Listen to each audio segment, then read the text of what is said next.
강의 시작하도록 하겠습니다. 구약의 마지막 책이죠. 구약 39권 중에 가장 후대에 기록되었고 가장 마지막 선지자의 선포의 말씀인 말라기 한번 우리가 살펴보도록 하겠습니다. 자, 이 말라기서의 저자는 이 예언서의 이름 그대로 말라기이고요. 말라기는 나의 사자 이런 뜻입니다. 내 사자, 나의 사자 이런 뜻이고요. 이 말라기서 3장 1절에 보면 내 사자를 내가 먼저 내 언약의 사자 앞에 보내겠다라고 할 때 이 내 사자가 바로 이 말라기이고요. 그래서 선지자 이름 자체가 아주 선지자적인 사람이다라고 볼 수 있겠습니다. 자, 1장 1절에 말라기에게 통해서 전한 말씀이다 하신 경고다라고 했기 때문에 저자가 말라기인 것을 우리가 알 수 있고요. 자, 그러면 이게 언제 기록되었는가라고 하는 겁니다.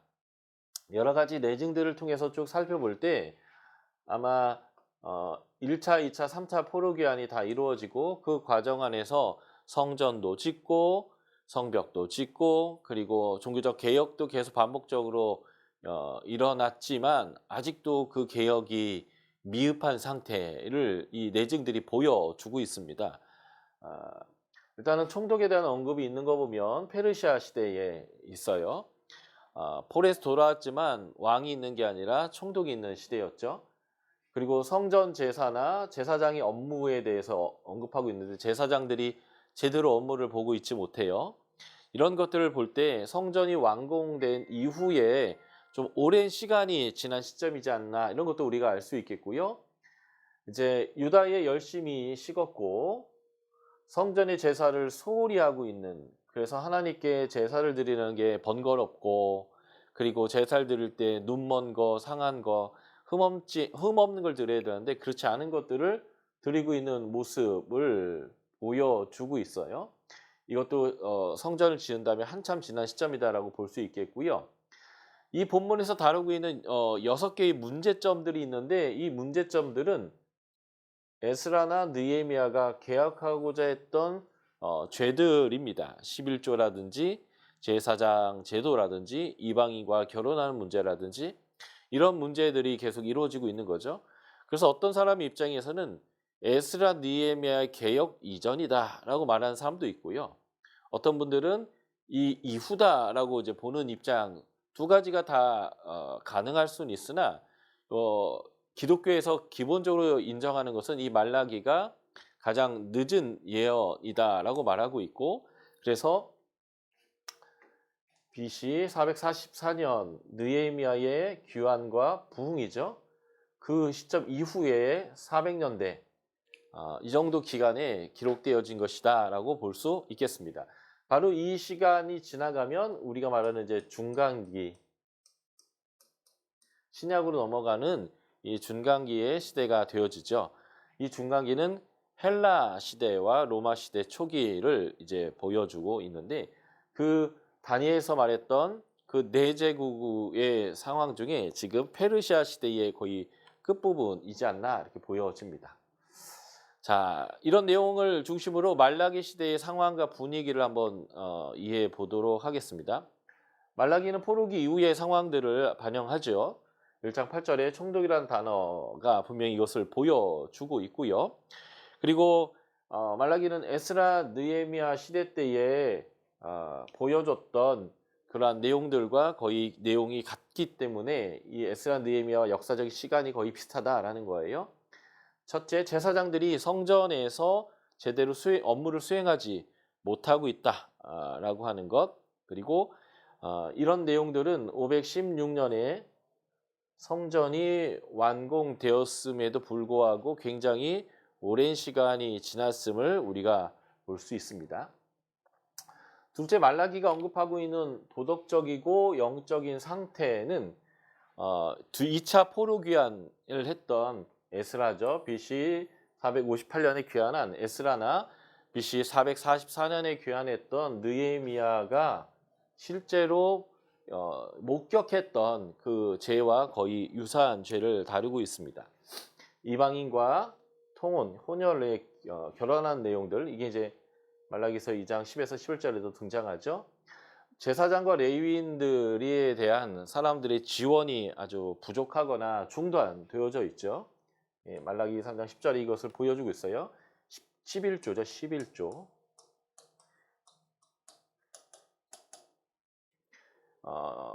전에도 제가 한번 말씀드렸지만 역대기에는 왕들이 부흥의 모델로서 등장하는데 그 부흥을 할 때에 그가 했던 몇 가지가 있어요. 첫 번째 우상을 제거하는 것. 두 번째 성전을 청소하고 거기에서 제사장들의 제도와 제사장들이 제대로 먹고 살 수 있도록 하는 11조를 중심으로 하는 예물 제도를 재정비하는 거였습니다. 그게 이제 11조와 깊은 연관이 있는데요.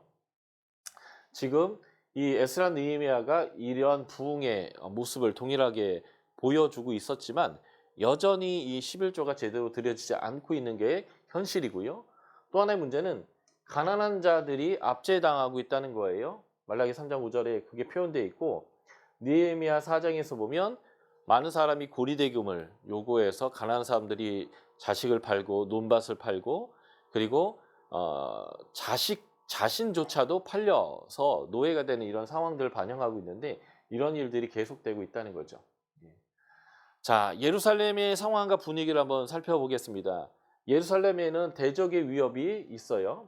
느헤미야서와 4장과 6장에서 보여주었던 대로 페르시아 제국이 귀환을 허락을 했습니다마는 재정착을 위한 충분한 지원이 이루어지지 않았고 지방 관청에 의해서 재정착이 지원되게 되었었는데 그러나 이 재정착을 이 지방 관리들이 관심이 없었을 뿐만 아니라 오히려 반대했다는 거예요. 왜냐하면 이스라엘 백성이 떠난 이후에 기득권자로 있었던 사람들이 이제 유대인들이 다시 돌아오게 됐을 때 자신들의 힘이 약화되고 자신들의 지분이 적어질 것을 우려해서 이 지방 관리들에게 뇌물을 주고 그리고 매수해가지고 그들이 순조롭게 정착하지 못하도록 계속 압력을 가하고 있었던 상황이죠. 예. 그래서 백성들은 정착하기 힘들었고 경제적으로 매우 빈궁했습니다. 그리고 사회적인 부조리도 굉장히 많았어요. 예.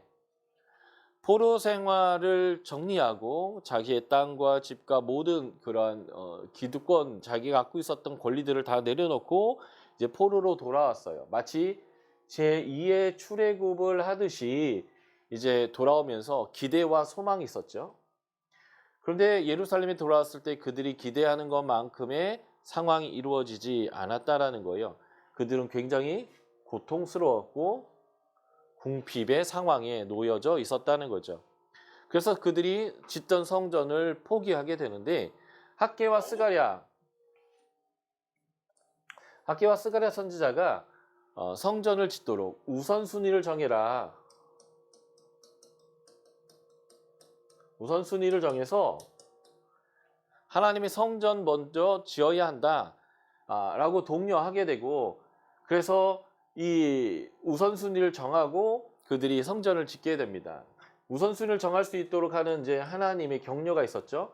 성전을 짓는 것과 그리고 메시아에 대한 예언을 통해서 너희에게 소망이 있고 하나님의 나라의 복을 줄 것이다 라고 계속 격려했기 때문에 그래요. 그래서 성전을 재건은 했는데 성전 짓고 수십 년이 지났는데 거의 반세기 가까이 지났는데도 불구하고 그들이 원했던 삶을 그들은 다시 회복할 수 없었고 그리고 솔로몬 시대와는 비교할 수 없는 초라한 이스라엘의 성전, 스룹바벨 성전이죠. 그 성전을 보면서 하나님에 대한 기대를 포기하게 되는 거예요. 마치 성전을 짓게 된다면 하나님의 영광이 들어오고 메시아를 통해서 안식이 돌아올 거다라고 했던 이 하나님의 말씀에 대한 기대를 포기하게 되는 상황이 지금 이 말라기 시대의 사람들의 모습입니다. 바벨론 생활을 경험했던 사람들이 이제 그들이 포로에서 이제 돌아왔을 텐데 그들이 포로에 가기 전에 그들이 세상의 중심으로 알았던 예루살렘과 그 안에 있는 성전의 모습이 그들이 바벨론에서 경험했을 때 굉장히 큰 충격을 먹었어요.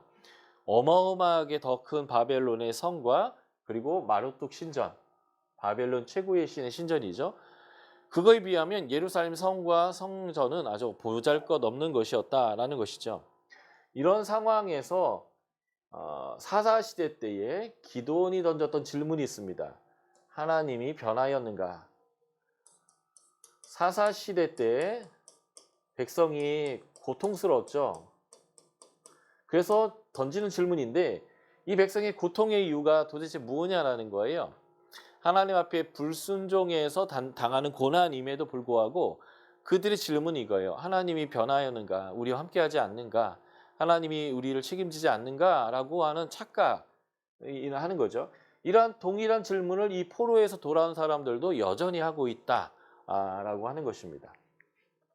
그래서 지금 이 말라기에는 이들에게 하나님이 말씀하실 때마다 이들이 오히려 하나님께 하는 말들이 있는데 그중에 몇 가지를 보면 사람들이 하는 거죠. 1장 2절. 하나님께서 주께서 우리를 어떻게 사랑하셨냐고 나는 그 사랑을 못 느끼고 있다 이렇게 표현하고 있고요. 1장 6절에 보면 우리가 어떻게 하나님을 멸시했습니까? 우리가 하나님 멸시한 것이 아닙니다. 그러니까 실제로는 지금 하나님을 멸시하고 있는 거죠. 자, 2장 17절 보면 우리가 어떻게 하나님을 괴롭게 했습니까? 3장 8절에 보면 우리가 어떻게 주님의 것을 도적질했습니까? 이제 11조의 문제인데 그들은 하나님에 대해서 하나님의 사랑을 거절하고 하나님을 멸시하고 하나님의 것을 도적질함에도 불구하고 자신들이 그렇게 하고 있다라고 인정하지 않는 이러한 모습들을 보이고 있는 것. 이게 그들의 질문이었어요. 우리가 과연 그러한가라는 거죠. 그래서 그들의 질문은 포로에서 돌아온 그들이 하나님을 멸시하지 않았다. 또 11조를 제대로 드렸다. 또는 흠 있는 것을 드리지 않고 온전한 것을 드렸다라고 하는 그런 말이 아니에요. 자신들이 하나님 앞에 잘못했다라는 것에 대한 발뺌이 아니라 하나님에 대한 강한 반발과 섭섭한 마음을 표현하는 거예요. 우리가 돌아왔고 성전도 지었고 최선을 다했는데 하나님은 우리와 함께하지 않는 거 아니냐라고 하는 이러한 불만이죠. 예.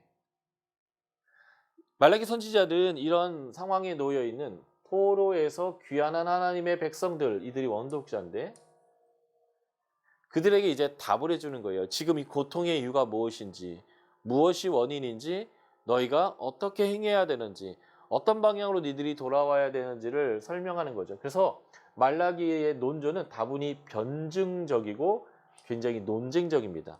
이스라엘 백성하고 이렇게 대척점이 있어요. 그래서 이스라엘 백성이 오히려 하나님한테 불만을 토로하고 그 불만을 그들의 삶으로 하나님께 표현할 때 말라기는 무엇이 문제인지 논쟁하고 그리고 그들에게 어떻게 하나님께 돌아와야 되는지를 아주 잘 설명하고 있다라는 거죠. 그래서 종교적인 열심을 상실한 하나님의 말씀대로 살아가지 못하고 있는 자들에게 6개의 책망하는 메시지를 전하는 것이 이 말라기서입니다. 그러니까 말라기서는 신명기를 기준으로 이들이 잘못되고 있는 것을 6개의 지점을 가지고 이제 논쟁하고 그들을 가르치고 있다라고 하는 것이죠. 그래서 이 6개의 메시지를 통해서 뭘 말하고 있냐면 하나님은 여전히 그들을 사랑하시고 관심도 있고 그리고 그들과 함께하고 계신다. 그러니까 이 하나님에 대한 믿음과 신뢰를 갖고 너희의 삶을 얼른 돌이켜라 라고 하는 것이 이 책의 주요 메시지입니다. 누구에게 기록했는가? 여태까지 설명드렸지만 포로에서 돌아와 성전을 재건하고 살고 있는 사람들인데 낭망하고 하나님에 대한 기대를 포기하고 그리고 세상의 방식대로 지금 살아가고 있는 사람들이다라고 보시면 되겠습니다. 어디서 기록되는가? 성전과 제사장의 문제를 주로 다루고 있는 것을 볼 때에 그 성전과 제사장이 일하고 있는 예루살렘의 중심으로 예언이 선포되고 있다라는 것을 우리가 알 수 있습니다. 역사적인 중요한 때는 여태까지 우리가 배웠던 에스라, 느헤미야, 학개스가랴와 거의 똑같은 지점이 있는데 그들보다 살짝 뒤에 있는 그런 상황이다라고 보시면 좋겠고요.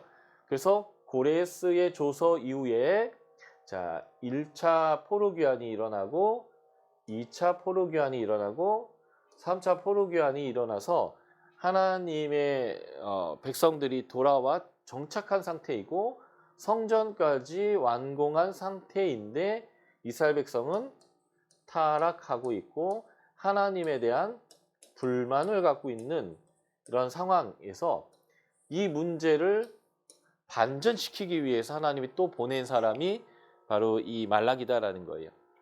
돌아와서 성전 짓는 걸 또 포기한 사람들에게 학계를 보내고 스가랴를 보냈던 하나님이 또 이 말라기를 보내고 있는 거죠. 하나님은 관심이 있다는 거예요. 여전히 그들을 사랑하고 있다는 거죠. 그들을 포기하고 있지 않다는 거예요. 문제는 이 백성이 조금 하나님 앞에서 인내로 그 믿음의 싸움들을 쌓아와 가야 되는데 조금만 어렵고 걸림돌이 있으면 폭폭 넘어지고 있는 그런 현실의 문제이다라고 볼 수 있겠습니다. 그래서 이 책의 가장 중심적인 내용은요. 하나님의 백성의 삶으로의 돌이킴입니다. 다시 말해서 율법에 순종하는 삶, 하나님의 질서, 하나님의 통치를 수용하는 삶입니다. 아담이 에덴 동산에서 쫓겨난 이유가 뭘까요? 하나님의 질서를, 통치를 거절했기 때문에 그렇습니다. 하나님의 백성이 가나안 땅에 정착했지만 사사시대를 경험했던 이유가 뭘까요? 하나님의 통치와 질서를 거절했기 때문입니다. 북이스라엘과 남유다로 나라가 쪼개졌던 이유가 무엇입니까? 솔로몬 왕이 하나님의 통치와 질서를 거절했기 때문에 그렇습니다.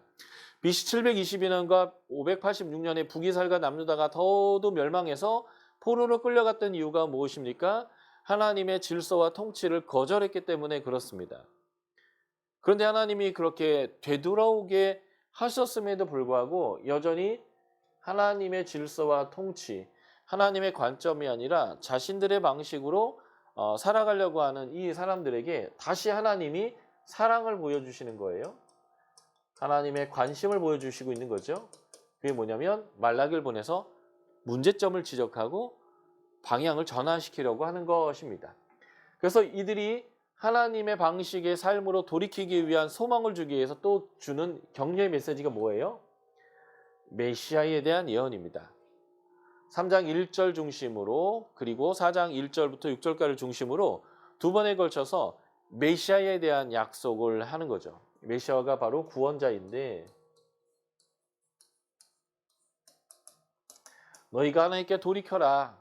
내가 너희를 회복시킬 뿐만 아니라 메시아를 보내주겠다. 이제 이런 메시지가 되겠고요. 그래서 그런 중심 내용을 중심으로 쓰여진 이유를 보시면 포로에서 돌아와 성전을 재건한 백성들에게 하나님의 백성으로서의 삶을 살 수 있도록 책망하여 돌이키게 하는 거고요. 그래서 이 책망이 6개의 질문을 중심으로 이루어지게 됩니다.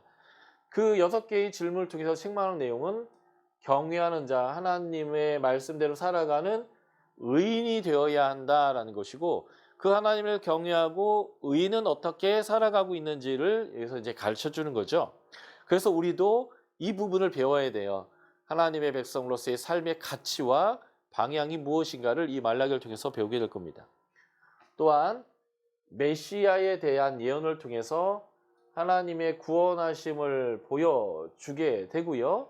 그래서 이걸 통해서 소망을 갖고 반응할 수 있게요. 하나님의 이스라엘 향한 변함없는 사랑을 보여주기 위한 겁니다. 이 하나님의 변함없는 사랑이 바로 구원이고요. 그래서 메시아가 십자가에서 죽으시는데 로마서에서 이 십자가를 뭐라고 표현해요? 하나님의 사랑을 우리에게 확증하셨다. 이렇게 이제 표현하는 게 이제 십자가인데 바로 이 메시아는 하나님의 변함없는 사랑과 하나님의 이제 변함없는 관심이 있다라는 것을 보여주는 내용이다라고 보시면 될 것 같습니다. 자, 말라기의 전체의 구조와 그 내용이 어떻게 흘러가고 있는지를 다시 한번 설명드리겠습니다. 말라기는 6개의 주제를 다룬다라고 했죠. 1장부터 5장은 하나님이 너희를 사랑한다라는 거예요. 그런데 이들이 얘기하죠. 하나님이 언제 우리 사랑했느냐, 어떻게 우리를 사랑했느냐라고 우리는 하나님 사랑 모르겠다라고 반응하는 거예요. 그래서 하나님의 사랑에 대해서 말하고 하나님 사랑에 반응하는 것, 이게 이제 하나님 나라의 기반입니다. 하나님 나라의 기반.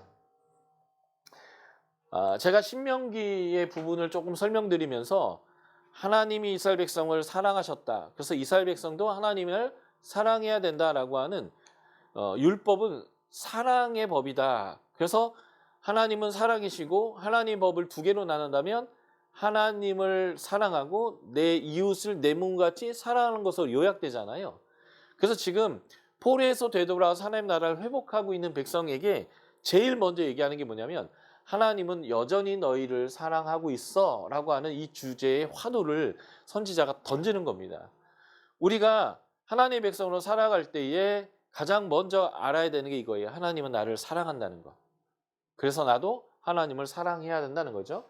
그래서 하나님 나라의 기반에 대해서 배우는데 그게 바로 하나님의 사랑에 응답하라 라는 것입니다.